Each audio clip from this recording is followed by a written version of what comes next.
Hi guys, it's Clarice and welcome to another quick weekly tutorial. This week we are going to be painting Pampas grass. For those of you who know what it is, especially if you're in the wedding event planning industry, it's like the really tall brownish looking grass that kind of has a really fluffy end to it.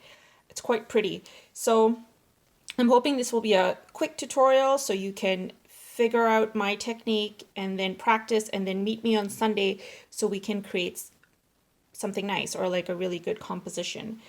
So yeah, so let's begin. I am going to let you know what I'm using for my brushes. I am using my number 8 Silver Black Velvet and then my number 4 for details. For colors, I'm using my St. Petersburg. I have my umber green. I have yellow ochre. I have Mars brown. I have sepia and raw sienna. So these last three are the darkest brown, which I believe is sepia. Then raw sienna, Mars brown, yellow ochre, umber. The umber is like a greenish brown. I'm just keeping it on standby along with the yellow ochre. We might use it, we might not end up using it. I have pencil and eraser just because I might want to give it some direction so it looks pretty as opposed to just doing a practice. I don't like to waste paper, so I like to economize on everything that's used because maybe we could use it for something else, right? And I'm using a whole sheet this time. So this is my Canson 9x12 sheet of paper. And yes, just wanted to give you guys a quick reminder. If you are new to watercolor, you're not quite sure where to get these products, I do have links listed in the description below. So all the products that I use on here are listed in the links below.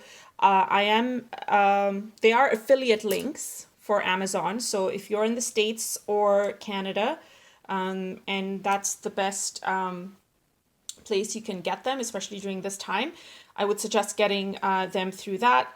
Yeah. All right, so let's begin.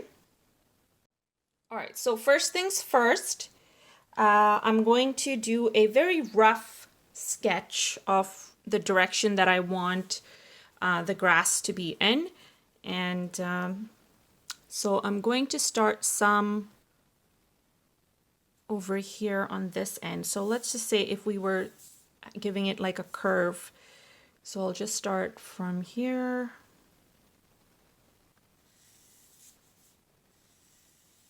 And just give it that way. So I'll have one strand up this way, another one up this way, and then one more up that way. So we have one going this direction, middle, and then outward.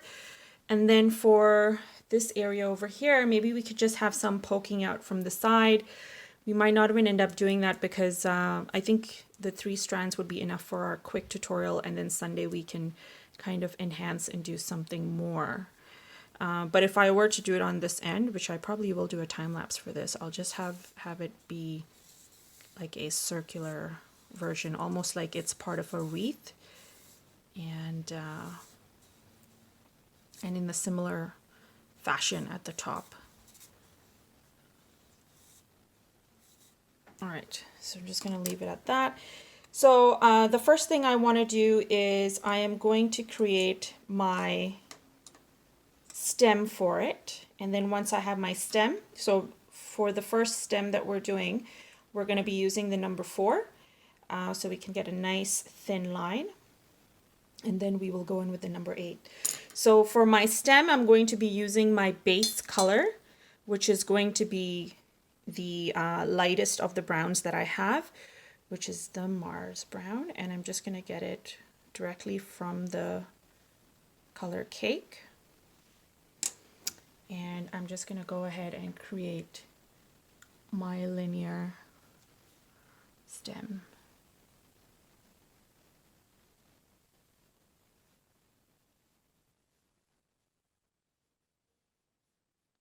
There we go. So you see how there's like a couple of spaces in between. That's totally fine. You want to keep this a very like loose sort of rendition of Pampas grass.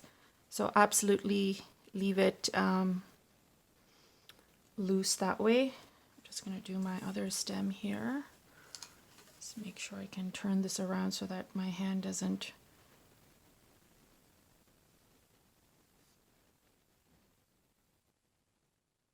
go on the, yeah, okay.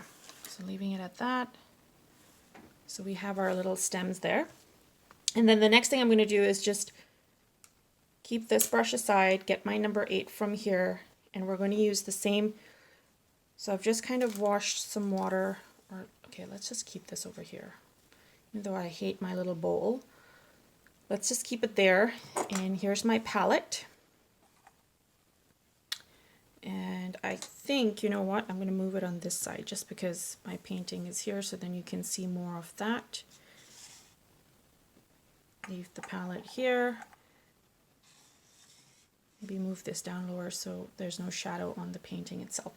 All right, so getting my number 8, I'm just going to get a bit of the color directly on here, and it's quite watered down. And now what I'm going to do is just kind of go ahead and doing the top portion of the fluffy portion of the Pampas grass. So let's start off with this one, and I'm just gonna like lightly add strokes.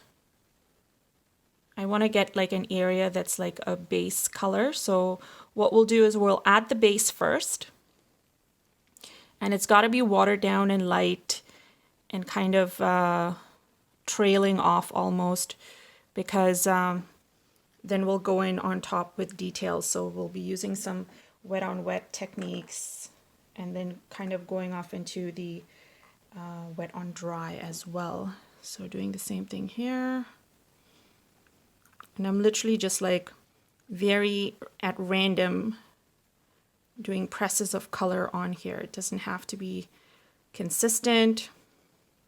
Kind of trailing off, adding some extra additional dots in the end here and there. Same thing over here. Now it would have been nice to kind of get this integrated while the stem was still damp, but that's okay because we can try that for Sunday, and it's okay if we didn't get it here. What I'm going to do here is just wash off all the color, and with just water on this, I'm just kind of trying to pull the color down to have a nice light to dark effect.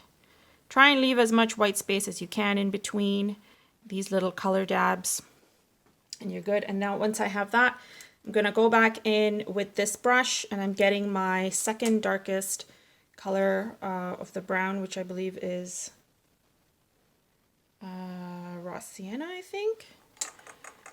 And now what I'm going to do is I'm just going to go ahead and add a couple of strokes, a couple of dots here and there. And all I want to do over here is I want to give it that illusion of light and dark, more texture. I want to integrate some nice variations of color in this brown. So I'm starting off with the darkest at the top. You can add some of that at the bottom as well, just mainly in the center as well, and kind of just keep going and try not to overdo it. We just want enough to kind of indicate that there's more than one color, and kind of keeping with the same theme of adding a couple of dots and trailing off just like we did with the first color. All right, so now once this is done, it's looking quite nice already. We're going to go ahead and get some of the darkest color that we have, and by now it's fairly dried up. So the darkest color I believe is the sepia. So I'm just going to get some using the same brush. I'm getting some of the sepia, but I want it to be a lot more darker, so I'm not going to mix any of it on my palette. I'm just getting it directly from there. And now I'm going to very sporadically use it to kind of do the exact same thing that we've been doing but this time I want to use it a little bit sparingly because I want to focus on the center and then use it in certain areas so it looks like it's starting from the center out and then like trailing off. Same thing with this section here. Get more of the color so it's nice and dark. So you see how it's like still a little bit damp, but it's giving us that really nice flare of color as we kind of go in and try and get our dark color in there. Look how pretty that is. Just stunning. All right, and then we're gonna go lastly here.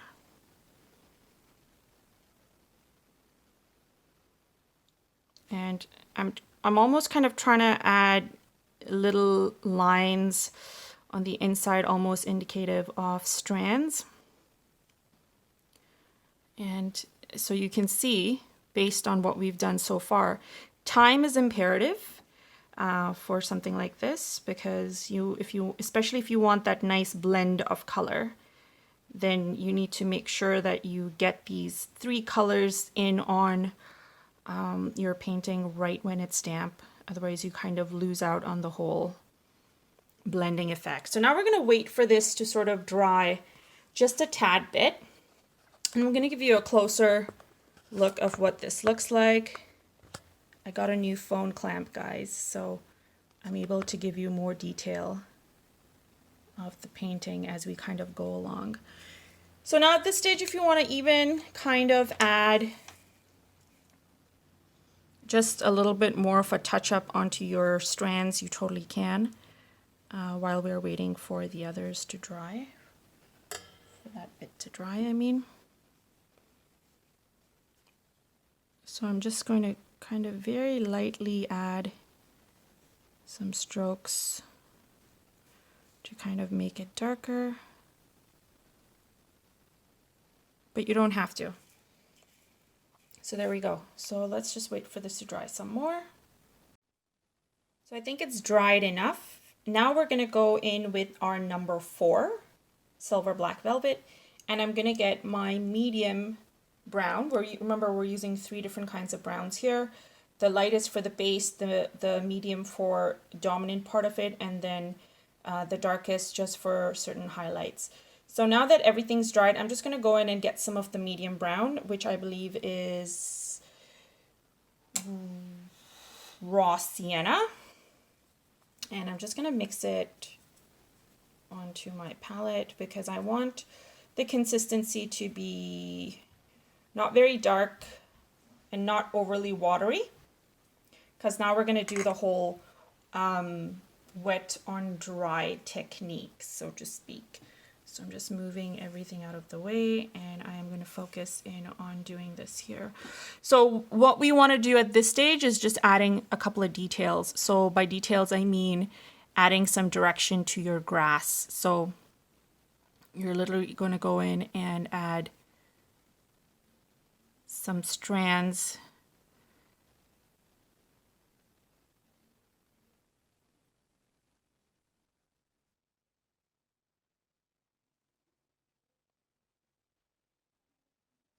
And you got to keep on doing that same kind of direction, but try and make it choppy as you go along, because you don't want it to be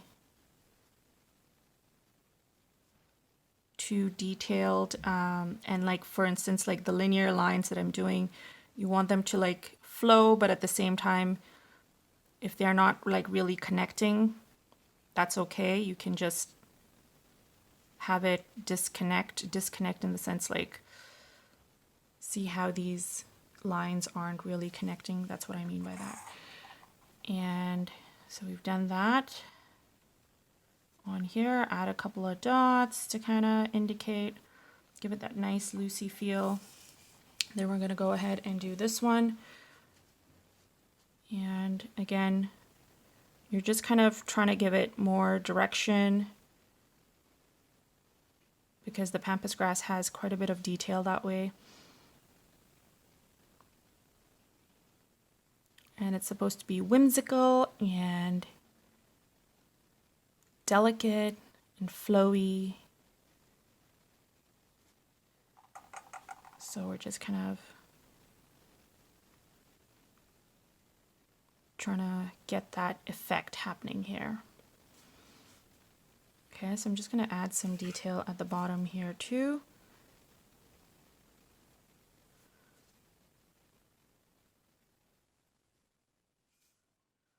So just kind of continuing.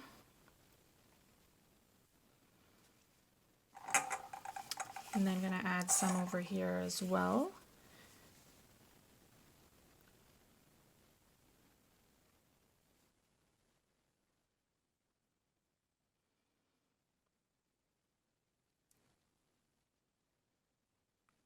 So you notice how these linear lines or little dabs of color that you're giving or putting down, it needs to be in the same direction. So it gives your pampas grass some flow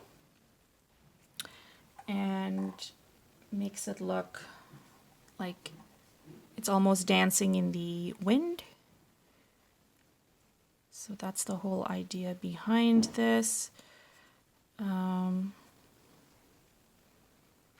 And then touch it up as in where you feel necessary. But this is pretty much what it would look like. You can sort of go ahead. It really depends on how dark you want it to look and how detailed you want it to be. You can absolutely go in and just get, as a last finishing touch, just get the darkest brown we've been using. And you can go in and just add a couple of strands here and there on the inside just to kind of give it a little more detail. But if you want to leave it loose and whimsical, then you are done and you can absolutely leave it as is. And I'm just going to go in and do this little detail so you can see what that looks like. And you can decide if this is something you want to do or not. But I love these. These are super cute. They're very much like a fall floral or foliage decor, whatever you want to call it. And I hope you guys have enjoyed this. Can't wait to do something really fun on Sunday and share with you guys. So let me know in the comments if you have any suggestions of which direction you want me to take this. Otherwise, I have something in mind already for what we can do or how we can enhance our painting with this wonderful, whimsical piece of fall foliage that we have. Yeah, actually, I kind of like how the dark detailing is making it look. So this is nice. I would definitely recommend doing this. But of course, it's a preference thing. So if you like the lighter version of it, then keep it light. The dark's quite nice too. Okay, so before I end off and sign off, we are doing one last thing, which is taking the umber that we have, which is like the greenish brown, and we are going to create a couple of strands to kind of indicate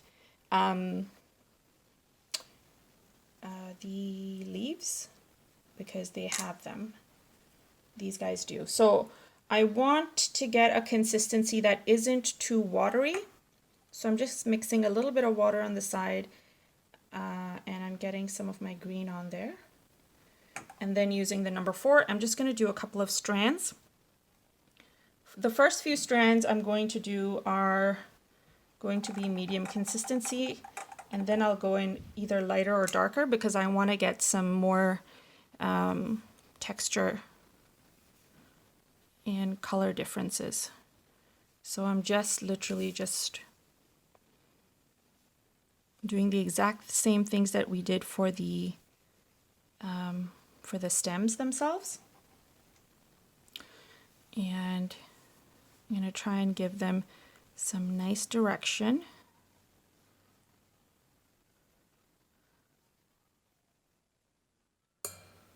And then you can kind of go in and add some water on the tip of your brush to kind of give it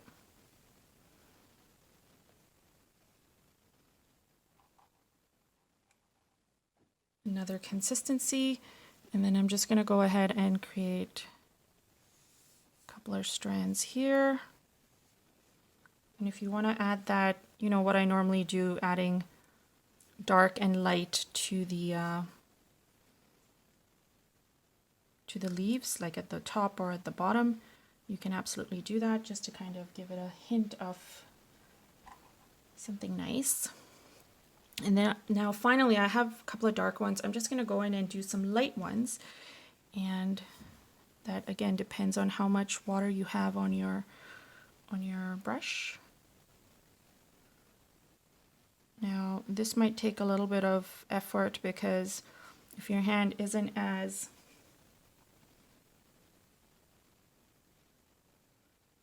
steady as mine, and mine isn't, then you might get a little bit of a shaky edge, but it still looks nice, right? Like it's like a nice decorative element. Now I'm just getting some water, and I literally do want to get some really light ones now just to kind of offset what we've done. You can mix some in with the ones that we've already laid down. And I'm just kind of going in between to kind of give it a little more of a fuller look. And then just some that are like trailing off.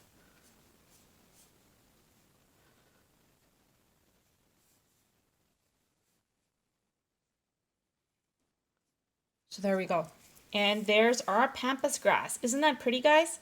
I hope you guys enjoyed this tutorial. Let me know in the comments, as I mentioned previously, what you thought. Follow me on Instagram and Facebook, guys. I would love to see your work. And if you found this video helpful, please do share it. And please also share any correspondence that I put out in terms of a follow-up to this video for our Sunday live. The more the merrier, and it really, really does help my channel grow and continue to allow me to put out such videos for you guys. So thanks so much for watching, and we'll chat soon. Bye.